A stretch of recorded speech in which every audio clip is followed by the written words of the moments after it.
இன்னைக்கு என்ன super power? Death NOTA? Note இது எப்போ வந்துச்சு? இதில் யார் பேர் எழுதினாலும் அவங்களுக்கு சாவு கன்ஃபார்மா? ட்ரை பண்ணி பார்ப்போம். யார் பேர் எழுதலாம்? இப்போ உயிரோட இருக்க சீரியல் கிளர் பேர் எதாவது எழுதுவோம். பிரகாசமூர்த்தி. என்ன கேட்டால் அந்த பவர் உருட்டு மாதிரியா இருக்கு, நம்புகிற மாதிரியே இல்லை.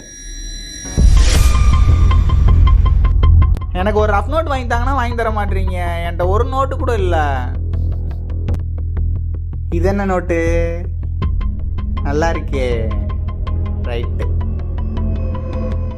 மச்சான், 30 கொலை பண்ணியால பிரகாசமூர்த்தின்னு ஒரு சீரியல் கில்லரு, அவன் செத்துட்டானாண்டா. செத்துட்டானா? இதுக்கப்புறம் என்ன நடந்துச்சுன்னு தெரிஞ்சுக்கணும்னா இந்த ஆரோ மார்க் பாயிண்ட் அவுட் பண்ணுற இடத்த கிளிக் பண்ணுங்க.